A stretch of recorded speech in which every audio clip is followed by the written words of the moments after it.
Сәлеметсіздер ме балалар, енді біз 4-ші нұсқаның 1-ші бөлімін талдайық.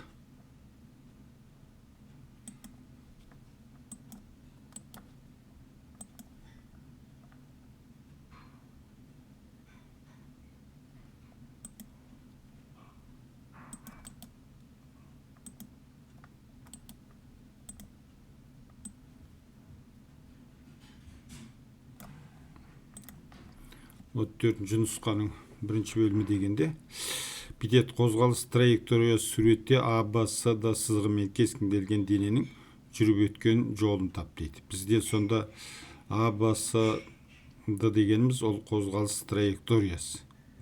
Енді жүріп өткен жол дегеніміз ол траекторияның ұзындығы болып отыр ғой. Сонда жүріп өткен жолды егер былай белгілейтін болсақ, L тең болады. L тең болады жүріп өткен жолы ол А, Б қосылған Б, С қосылған С, Д болады, е? С, Д болады. Немесе бұл жерде А-ны қарайық. А-Б дегеніміз 4 пен 1 екеуінің арасы. Бұл жерде 1 деген сан бар ғой. Сонда 4-тен 1-ді азайтасың, А-Бның ұзындығы 3 болады. А-Б 3-ке тең. Қосамыз С-Б дегеніміз 4 пен 2-ның арасы ол 2 болады. Қосамыз С-Д дегеніміз жаңағы А-Бмен тең, е? Ол да 3 болады. Сонда бұл жүріп өткен жолы 6-8 метр болады. 8 метр болады. Жауабы Е болады деңіз. Так, келесі. Кітей кішірейтіп. Ладно, тұра берсін, е? Теперь екінші есепті көрейік, е?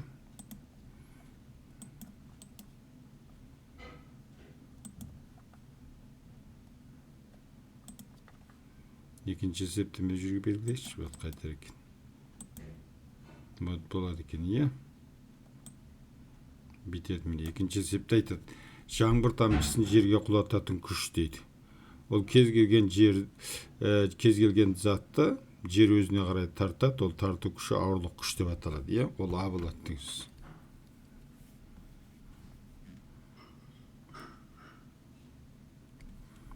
Так, үшінші есебін көрейік, е?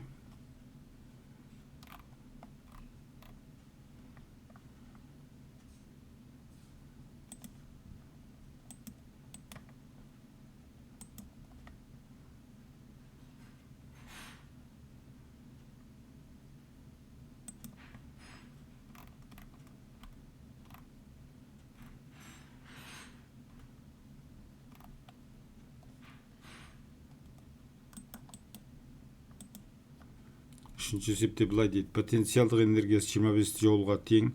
Дене 0 деңгейден 2 метр биіктікте тұр. Дененің массасы дейді. Но потенциалдық энергия, ол біз білеміз ғой. H биіктікте тұрған дененің потенциалдық энергиясы дегеніміз ол E потенциалдық энергия, ол mgh-қа тең болады, я? mgh-қа тең болады. Бұдан m-ді табатын болсаң, m тең болады E потенциалдық энергия бөлесің gh-қа да. Потенциалдық энергиясы 25-ке тең, G дегеніміз 10-ға тең, H дегеніміз 2-ке тең, 25-ті 20-ға бөлетін болсақ, бізде неше шығады? 1,10-нан 100-25 килограмм шығады. 1,125 килограмм бұл. 1,125 килограмм бұл болады, да? Бір 4-ші есебі.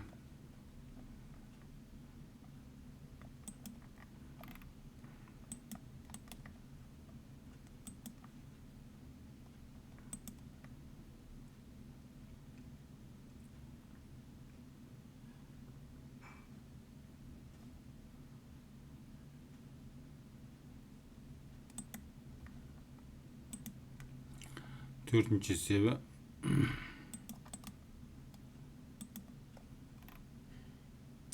Бітет кедергісіз 40 ом өткізгіші арқылы 5 ампер тоқ өту үшін қажетті кернеу дейді. Бұл тізбек бөлігіндегі ом заңына арналған есеп, е? Тізбек бөлігіндегі тоқ күші оның ұштарындағы кернеуге тура пропорционал, кедергісіне кері пропорционал болады. Енді осыдан кернеу табатын болсақ, кернеу дегеніміз тоқ күшімен кедергіні көбейткенге тең, е? Тоқ күші 5-ке тең, кедергісі 40-қа тең, то есть ол 200 200 volt болады. Кернеу 200 volt болады.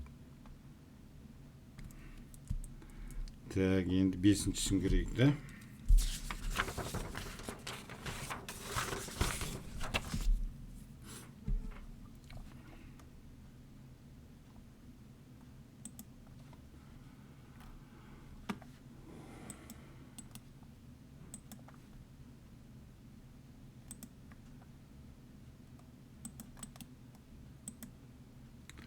Бесіншіде былай дейді, балдар. Кернеу 220 volt болғанда желдеткіш двигателіндегі тоқ күші 0,1 амперге тең болса, онда желдеткіш двигателіндегі электр тоғының 30 секунд ішінде істейтін жұмысы қанша дейді. Мұны тоқ күшінің жұмысы дегеніміз. Жаңа тоқ күшінің жұмысы бірнеше формуламен жазуға болады. Тоқ күшінің жұмысы дегеніміз.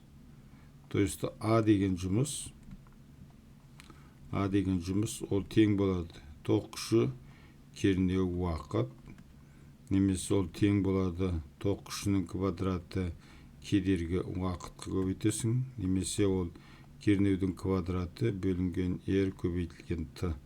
Осы үшеуінің кез келгенмен анықтауға болады. Бізге мына мәндердің бәрі берілген. Мысалы, тоқ күші 0,1-ге тең. Кернеу 220-ға тең. Уақыт 30 секундқа тең. Есептейміз, осылардың көбейтіндісі бізде нешеу болады? 660 joule болады. 660 joule. 660 joule дегеніміз де болады, Теперь 6-шы есебі.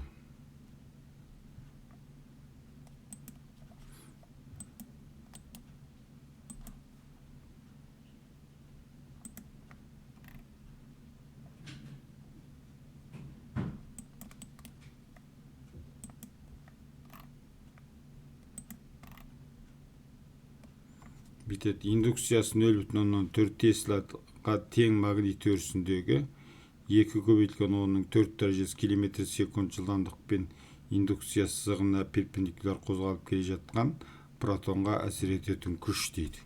Ол протонға әсер ететін күш немесе магнит өрісінің ішіндегі қозғалыстағы зарядқа әсер ететін күшті, оны Лоренц күш деп атайды. Лоренц күші ол сол зарядтың шамасын зарядтың жылдамдығына магнит өрісінің индукциясына көбейтесің синус альфа. Жаңа альфа дегеніміз индукция векторы мен жылдамдық векторы екеуінің арасындағы бұрыш. Ол бізде 90 градус синус 90 градуста бірге теңдігіз. Заряды 1,6.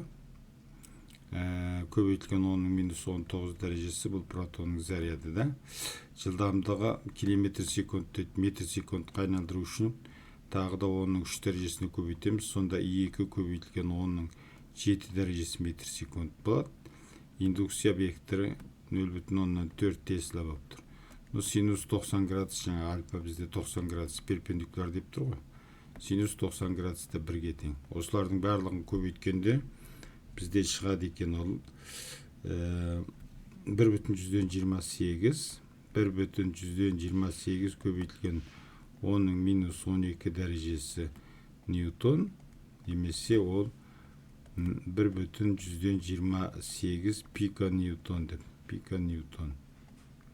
Вот осылай болады деңіз. Келесі 7-ші есеп, да?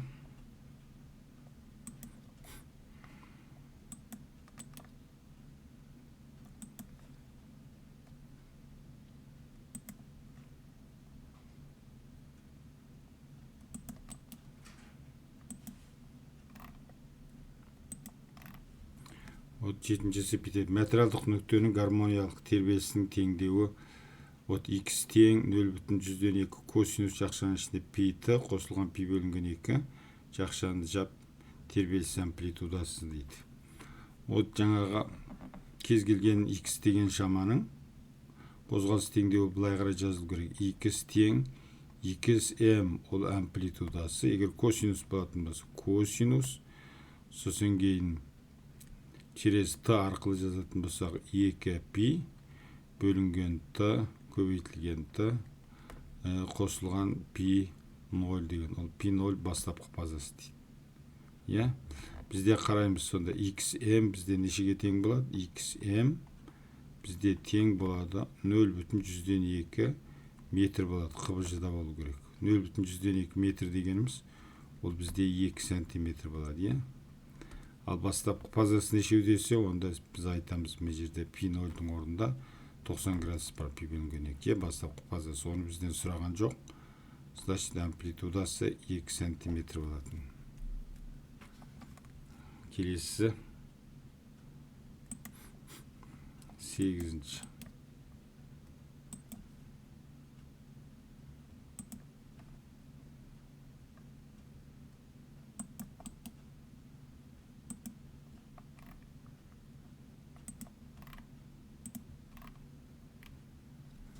Айналық бетке жарық сәулесінің түсу бұрышы 20 градус, шағылған сәуле мен айна жазықтығы арасындағы бұрышты тап дейді. Ол жарықтың жаңағы шағылуы дегеніміз. Қандай да бір бетке жарық түссе, мынау сол түсу нүктесіне тұрғызылған перпендикуляр деп айтады, Осы түсу бұрышы деген мынау міне. Түскен сәулемен менің сәулем терістеу сызылып кетті.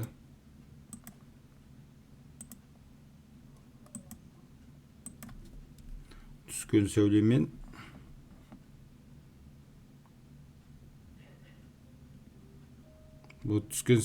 жаңағы перпендикуляр екеуінің арасындағы бұрыш, ол түсу бұрыш деп айтады, альфа деген, Бізде альфа 20 градусқа дейін. Шағылу бұрышы дегеніміз, ол шағылған сәулемен перпендикуляр екеуінің арасындағы бұрыш. Ол шағылу бұрышы деген ол мынау, бетта деген бұрыш, Ол бізде жаңағы жарықтың шағылу заңы дегенде альфа мен бетта әрқашанда тең болады осында. То есть бізде бетта да 20 градус деген сөз, Енді шағылған сәулемен дейді, мынау шағылған сәулемен. Айна жазықтық арасында бұрышты тап дейді. Мына бұрышты тау керек. Мына бұрышты мысалы x деп белгілейтін болсақ, сонда бізде x немереге тең болады? X тең болады 90 градус азайтылған бетта болады, Өйткені мына тікбұрыш қой, перпендикуляр. Мен айна екеуінің арасында бұрыш 90 градус, значит 90 минус 20 тең болады 70 градус болады. 70 градус. Теперь 9-ші есебін көреміз,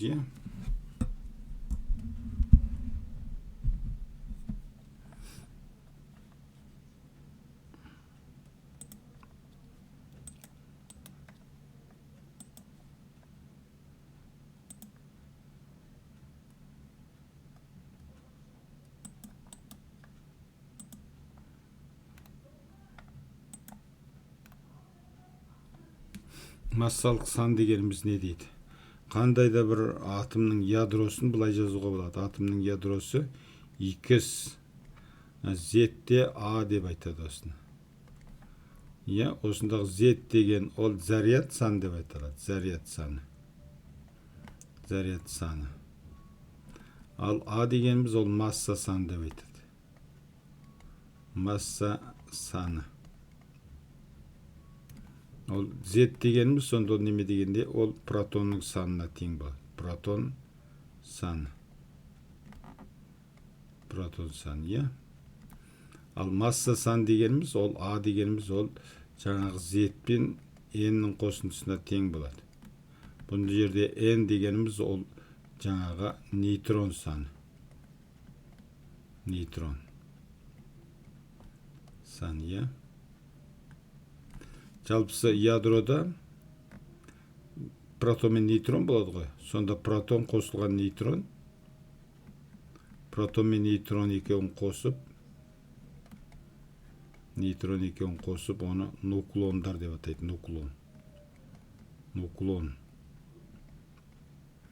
Нуклондар деп атайды. Сонда жауабын айтамыз, міне. Массалық сан дегеніміз сонда А-ны айтады. Немесе ол ядродағы нуклондар саны. Мисал бір элемент бар деп есептейік, альфа бөлшек деген гелий 2-де 4 деген мисал мынандай болатын болса, бұның масса саны 4-ке тең. Ол то есть 2 протон 2 нейтроннан турат деңиз.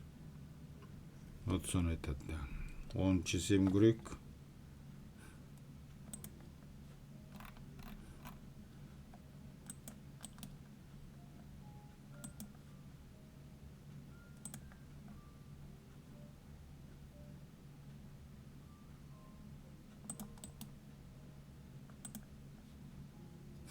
Битет газ молекуласы ба жылдамдыкпен козголду. Оған әсер этүүчү кортко күч эпке тең. Молекула үдөөгө вектордун багытын көрсөтөтүн тилше дейт. Бут бизде Ньютондун экинчи заңы боюнча эп тең ма деп айтып кетип алат, эп тең ма. Мына жерде масса дегенimiz ол скаляр шама, ал үдөө мен күч экөө векторлук шама. То есть күч калай багытталса, үдөө да солай карай багытталат дегенсиз. Күч калай багытталса, үдөө да солай карай багытталат. Сонда энди газ молекуласының бот міне козгалып тур, былай карай молекула козгалып барат, бирок оган әсер этетін күч былай карай багытталып тургай эп менен, Значит, осы эптин багыты менен сайкес келетін багыт мында 4 кой. Сонда үдөөдүн багыты осы 4 болот деңиз. Өйткөнү үдөө менен күч экөө бир багытта болот. Үдөө менен күч экөө бир багытта болот. Так, келесі 11.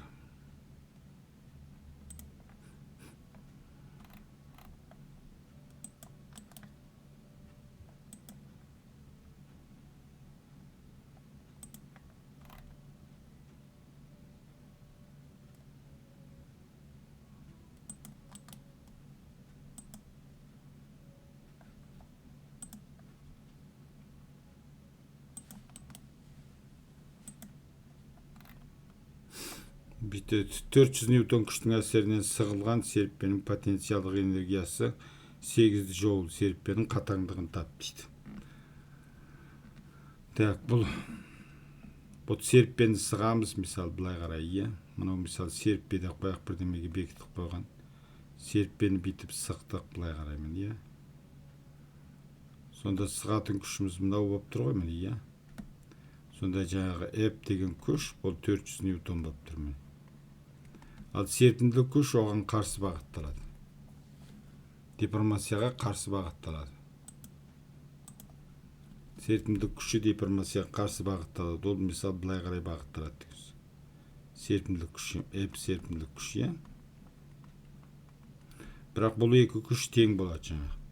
Канча күчпен әсер этсең, серппеде сонча күчпен кери әсер этет Ньютондун 3-чү заңы боюнча, Сонда эп серпимдик күчү ол тең болот, эпке тең болот. Немесе ол эп серпимдик күчү ол жаңага 400 ньютонга тең болот. Экинчи жагынан Гук заңы боюнча эп серпимдик күч дегенimiz ол жаңага kx'ке тең болот, kx'ке тең болот. Отосундай деңиз. Сонда бизде 400 тең болады kx'ке тең болот дегиз, Ал енді мен жерде бүйтіп серіппенің потенциалдық энергиясы дейді. Серіппенің потенциалдық энергиясы ол kx квадрат бөлінген 2 болады ғой. Kx квадрат бөлінген 2 болады. Бұл x'ті бүйтіп бөліп жазуға болады. K көбейтілген x тағы да көбейтілген x деп жазуға болады. X квадрат, Сонда мен жерде kx'тің орнына серпімділік күшін қоюға болады. Немесе ол жерге 400-ді қоюға болады, 400-ді қоямыз, көбейтеміз x'ке. Бөлеміз 2-ке, бұл сонда есептің белгілі бойынша потенциалдық энергиясы 8-ге тең дегенсіз. Сонда осы теңдеуді шешетін болсақ, бізде сонда x тең болады 16, бөлеміз 400-ге, Сонда неше болады? 0,104 сантиметр болады, 0,104 сантиметр болады. Немесе бүйтіп жазуға болады. Мынау 16-ны 4-ке бөлсең 4, 4-ке бөлтілген 10-ның минус 2 дәрежесі метр болады дегенсіз, Енді бізге кантап деп тұр ғой. Кантап десе, жаңағы мынаған қойып табасылайық, Кантабатын болсаң, бұл жерде бізде k тең болады, 400 бөлінген x болады, 400 бөлеміз x-тің орнына нешені қоямыз? 4 көбейтілген 10-ның минус 2 дәрежесін қоямыз. Сонда мынау тең болады бізде. Мынау 10-2 дәрежесіне шыққанда плюс болады, оның 4 дәрежесі болады. Оның 4 дәрежесі ньютон бөлінген метр болады.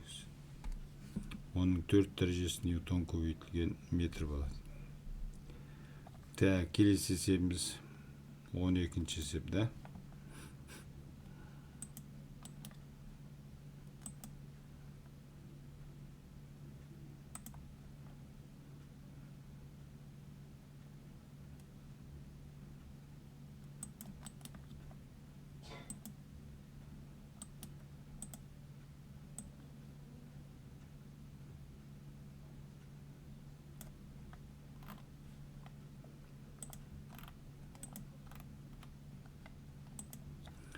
Так, бинтеді. Массасы 2 килограмм тас тік жоғары лақтырылған. Оның бастапқы кинетикалық энергиясы 400 жоул болса, 15 метр биіктіктегі жылдамдығын анықтаңыз дейді. Вот мен жерде тас, вот мынау жердің беті, да? Жердің беті тас лақтырылады жоғары қарай. Но B0 деген жылдамдықпен, да? B0 деген жылдамдықпен лақтырылады осы жерден. Одан тас бетіп жоғары қарай көтеріле береді. Где-то бір жерде ол тастың жылдамдығы тау керек, ме жерде B деген жылдамдық тау керек. Осы жылдамдық тап дейді бізге. Егер тас осы кезде жерден 15 метр биіктікке көтерілсе дейді. 15 метр биіктікке көтерілсе, H тең 15 метр биіктікке көтерілсе дейді. Мынау энергияның сақталу заңына берілген есеп, иә? Міне жерде оның толық энергиясы, бұл жерде оның толық энергиясы, оның потенциалдық энергиясы нөлге тең, тек қана кинетикалық энергиясына тең болады, иә? mb0-дің квадраты бөлінген 2 болады. Ал міне жерге барғанда ол толық энергиясы ол, бұл жерде оның бойында и потенциалдық, и кинетикалық энергия екеуі де бар. Сонда mgh қосылған mb квадрат бөлінген 2 деген, да? Вот егер мынаның арасында кедергі жоқ болатын болса, онда энергияның шығыны болмайды. Кедергі жоқ болса, энергия сақталады. Просто оның өзгереді түрі, да? Кинетикалық потенциалыққа, потенциалық кинетикалыққа деген. Осы екеуін теңестіреміз, осы екеуін толық энергияны теңестірсек, сонда бізде неме болады? mgh плюс mb квадрат бөлінген 2 тең болады бізде mb0-дің квадраты бөлінген 2, да? Бізде не істейміз? Бізде мынау бар ғой бізде. Оның бастапқы кинетикалық энергиясы деген мынау бар бізде, иә? Мынау бізде нешеге тең? Бізде бұл 400 жоулға тең, да? 400 жоулға тең. Енді вот мынаған қояйық мына жағында. Емді жақшаны сыртына шығаратын болсақ, емді жақшаны сыртына шығарамыз. Ішінде G көбейтілген H қосылған B квадрат бөлінген 2 болады, да? Тең 400 болады. Емнің орнына қоямыз, 2-ні қоямыз. G-дің орнына 10-ды қоямыз, H-дің орнына 15-ді қоямыз. Қосылған B квадрат бөлінген 2 болады, да? 400. 2-ге бөлетін болсақ, мына жерде мынау 150 болады. Қосылған B квадрат бөлінген 2. Екі жағын бірде 2-ге бөлетін болсақ, 400-ді 2-ге бөлетін болсақ, 200 болады, иә? Енді 150-ді бұлай қарай шығарсақ, 50 шығады, да? Сонда B квадрат бөлінген 2 тең 50 болады. Бұдан B квадрат тең болады 100 болады. Екі жағынан бір түбір тапсақ, B тең болады 10 метр секунд болады. B тең 10 метр секунд болады, я? С болады жауабы. Так, 13-ші есеп.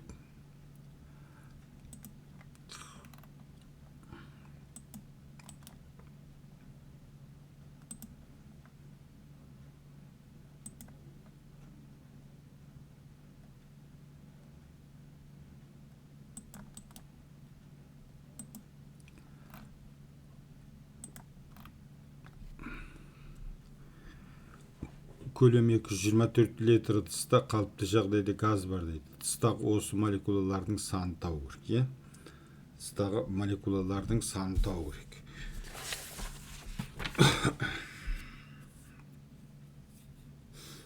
Qanday neni қолданамыз? Давайте вот былай істейік, иә? Газ күйінің теңдеуін немесе Клапейрон Менделеев теңдеуін қолданамыз. Сонда P0 тең P0 көбейтілген B тең болады, иә? N бөлінген NA R T болады да? T болады деңіз. Енді осыдан біз нені табайық қой? Давайте N-ді табу керек қой. N табу керек, иә? N-ді тапсақ бұлай болады. N тең болады.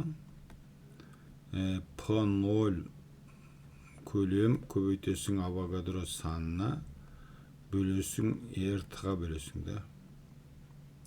Универсал газ тұрақтысы R дегеніміз ол жаңаға Больцман тұрақтысы К мен Авогадро тұрақтысы NA екеуінің көбейтіндісіне тең. Сонда R-дің орнына жаңаға KNA-ны қоямыз, иә? KNA көбейтілген T болады. Үстінде P0 B NA болады. Сонда NA мен NA қысқарады. Онда қалады P0 көбейтілген B бөлесің KT болады. Енді орнына қояйық мұны. P0 дегеніміз қалыпты жағдай дегеніміз ол оның 5 дәрежесі паскаль болады. Көлем дегеніміз 224 литр метр кубқа айналдыру үшін оның минус 3 дәрежесімен көбейтеміз. К Больцман тұрақтысы беріліп тұр 1,138 көбейтілген оның минус 23 дәрежесі. Абсолюттік температура 273 кельвин болады. Осыларды амалдарын орындап шығаратын болсақ, мұнда бізде шығады екен 0,59 оның 25 дәрежесі. 0,59 оның 25 дәрежесі. Бітіп жазуға болады 5,9 көбейтілген оның 24 дәрежесі деп жазуға болады. Немесе оны жуық шамамен 5,9'ды 6 көбейтілген оның 24 дәрежесі деп жазылады. Сонда молекулалардың санында А болады жауап. Осымен әзірше тоқтата тұрайық. Балалар қалғанын келесі сабақтарда талдаймыз, жарай ма? Назарларыңа рахмет, сау болыңдар.